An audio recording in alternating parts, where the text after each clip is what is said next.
বন্ধুরা চলে এসেছি কিন্তু রান্নার কাছে অনেকক্ষণ। দেখুন ভাত কিনতে হয়ে গেছে। এখন আমি ভাতটা উপর দেবো, তারপর বাকিগুলো আমি দেখাচ্ছি আপনাদের।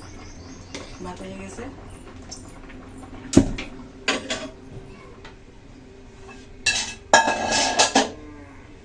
ভাত কিন্তু আমি মিল্ক প্যানের উপরেই উপর দেবো, এটার উপরে দেখুন।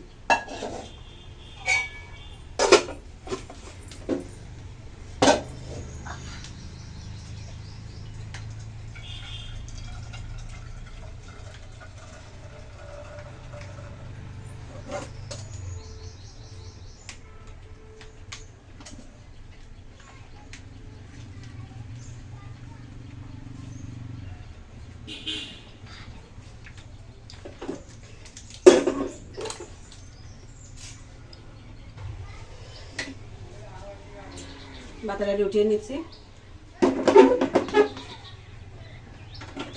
হালকা একটু আঁচে বসিয়ে দেবো, ফ্যানটা একটু টেনে যাবে।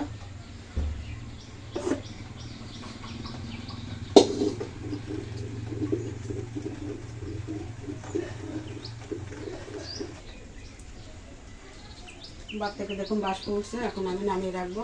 অর্থাৎ ভাতের ফ্যানটা কিন্তু টেনে গেল। এখন ভাতগুলো খুব ভালো হবে।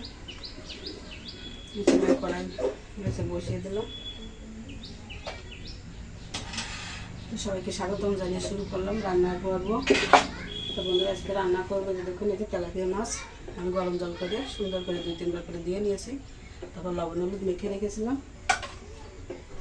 আর রান্না করবো পেঁয়াজ কলি, এই যে ভাজি করব। আর মাছের জন্য আমি নিয়েছি আলু। এখানে দুটো আলু কেটে নিয়েছি, একটা টমেটো ছোটো করে কেটে নিয়েছি কুচিয়ে, আর একটা নিয়েছি আমি গোটায় সারফালি করে নিয়েছি। আর সাথে আছে লেবু, এটা কেটে রেখেছি একই সাথে।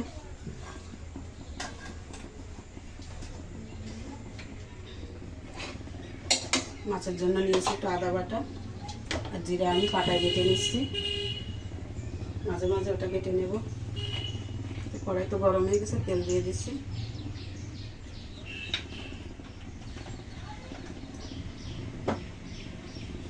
পেঁয়াজ কলিগুলো আগে ভেজে নেব। সরিষার তেলে তো গরম হতে সময় লাগে বন্ধুরা। তো তেল গরম হয়ে গেছে। আমি এখন দেখুন হালকা একটু হলুদ দিয়ে দিচ্ছি তেলে।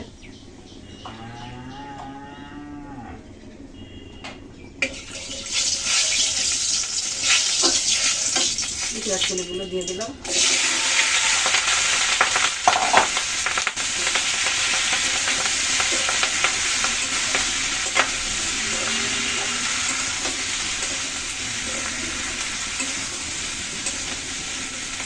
হালকা একটু নেড়ে চেড়ে আমি ঢাকা দিয়ে রান্না করবো। তারপর লবণ হলুদ কাঁচা লঙ্কা খেতে দিয়ে দেবো। পরে রেখে দিচ্ছি, ঢাকনা দিয়ে নিলাম।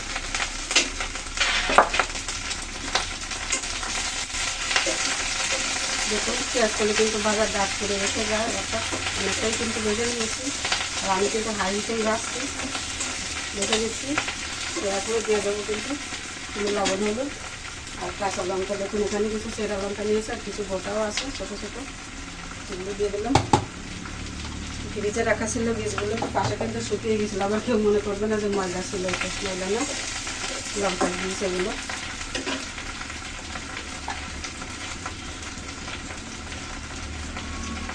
সামান্য একটু হলুদ দিচ্ছি, দেখুন না দেওয়ার মতো।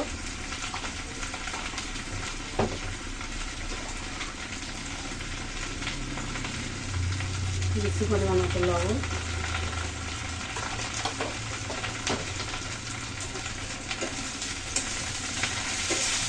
ভালো করে মিশিয়ে নেব।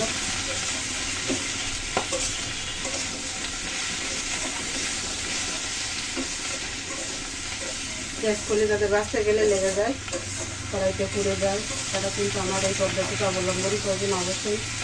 আর দেখেন আমার কড়াইতে কোথাও লাগে কি না। যদি ভালো লাগে এভাবে একটু বাসায় ট্রাই করবেন, অনুরোধ রাখবেন। একটু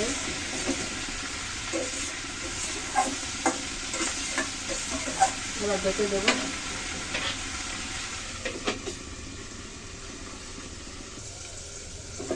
ঢাকনা তুলে নিলাম।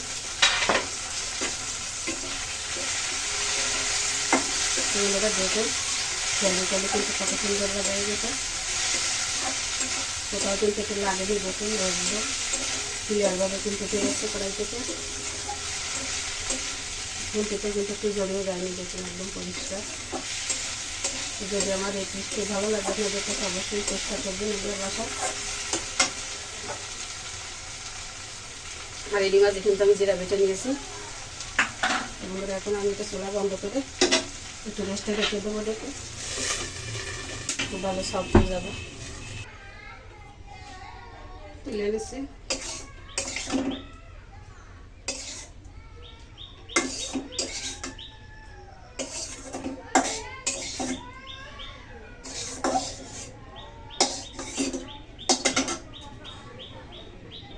পেঁয়াজ দেখুন, পেঁয়াজ গালিগুলো যে তুলে নিয়েছি, কত সুন্দর ভাজা হয়ে গেছে।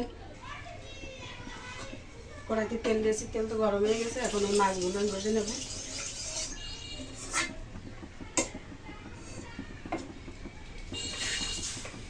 মাছ দিয়ে দিচ্ছি।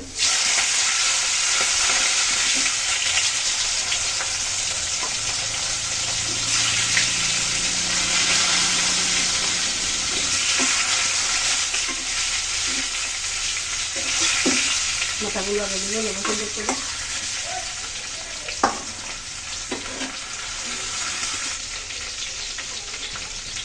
মাছগুলো উল্টে দিচ্ছি।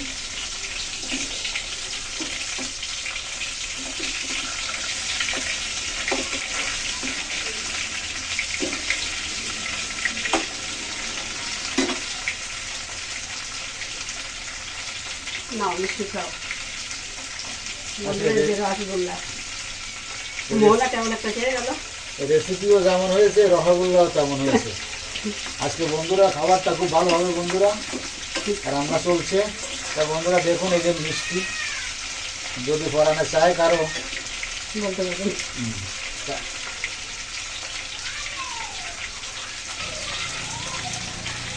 মশার মাথাগুলো কিন্তু খুব সুন্দরভাবে ভাজা হয়ে গেছে, দেখুন আমি অংশ করে দিয়ে নিয়েছি। এখন আমি তুলে নিচ্ছি।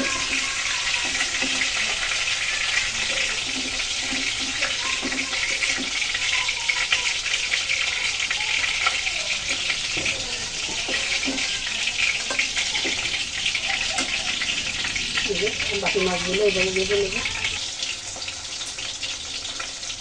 বন্ধুরা মাছের হেডগুলো তাই আগে ভেজে নিয়েছি, এবার লেজগুলো কিন্তু ভাজা হয়ে গেল। সুন্দর করে লাল লাল করে ভেজে নিলাম।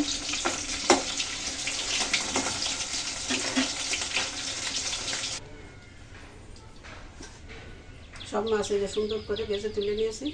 এখন কড়াইতে আমি আবার নতুন করে তেলও দিয়েছি। ওই তেলের ভিতর তেল কিন্তু গরম হয়ে গেছে। এখন ফোড়নে দিয়ে দিচ্ছি আমি শুকনো লঙ্কা, তেজপাতা। একটা বড় সাইজের তেজপাতা আমি কেটে ছোটো করে নিয়েছি। আর দিয়ে দিচ্ছি গোটা জিরা,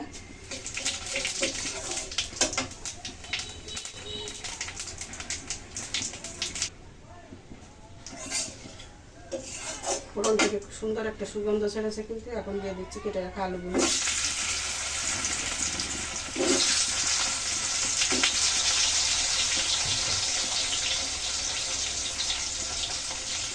সামান্য একটু হলুদ দিয়ে দিলাম। আলুগুলো ভালো করে ভেজে দেবো। অনেকক্ষণ ধরে কিন্তু আলু লাল করে ভেজে নিয়েছি। এখন দিয়ে দেবো টমেটোগুলো। একটু টমেটো দিয়ে দিচ্ছি।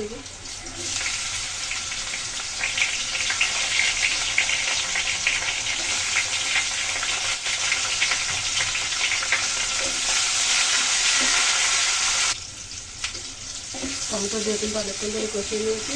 এখন দিয়ে দেবো বাকি মশলাগুলো সব। 2 চামচ লঙ্কার গুঁড়ো,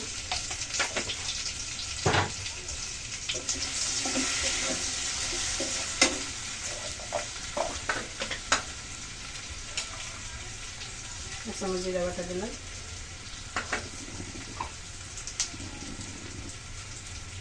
আদা বাটা দিলাম 1 চামচ,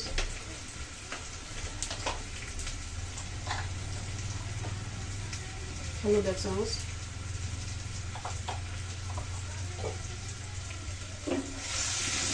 একটু কষিয়ে নেব। একটু জল দিয়ে দিচ্ছি, সামান্য জল দিয়ে ভালো করে কষিয়ে নেব।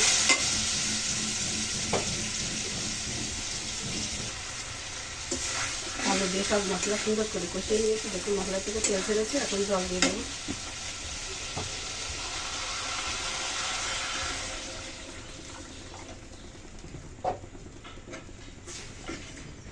আলু কিন্তু এখনই অনেকটা সিদ্ধ হয়েছে, দেখুন গলে গেছে। তরকারিতে খুব সুন্দর জাল উঠেছে। এখন আমি ভেজে রাখা মাছগুলো দিয়ে দিচ্ছি।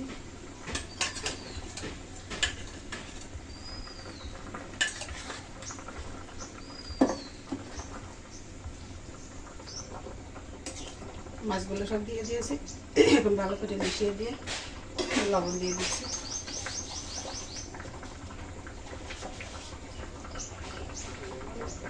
দিচ্ছি পরিমাণ মতো লবণ।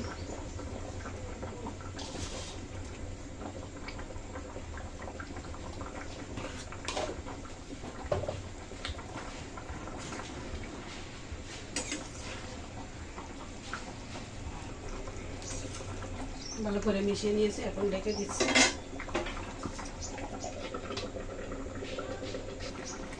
তরকারি তো সুন্দর করে ফুটছে, ফিরে হয়ে আসছে। এখন একটু দিয়ে দিলাম আদা,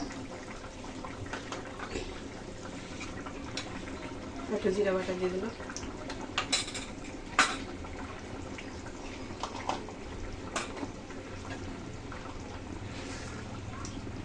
ভালো করে মিশিয়ে নিচ্ছি।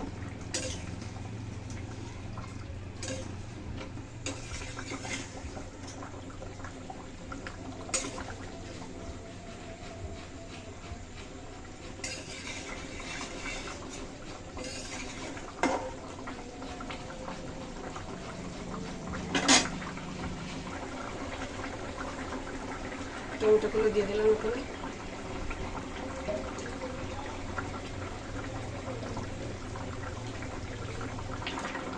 রান্না কিন্তু হয়ে গেছে, এখন জিরা গুঁড়ো দিয়ে দিচ্ছি। ভালো করে মিশিয়ে নিয়ে আমি নামিয়ে নেব। তো এই যে দেখুন তরকারি নামিয়ে নিয়েছি। তো বন্ধুরা, তরকারি রান্না যদি পছন্দ হয় আপনাদের অবশ্যই চ্যানেলের সাথে থাকবেন, লাইক কমেন্ট করে একটু জানাবেন, অনুরোধ রাখলাম। তো বন্ধুরা, রেসিপিটি ভালো লাগলে অবশ্যই চ্যানেলটির সাবস্ক্রাইব করে সাথে থাকবেন। এখানেই রাখছি বন্ধুরা, ভালো থাকুন সবাই, সুস্থ থাকুন।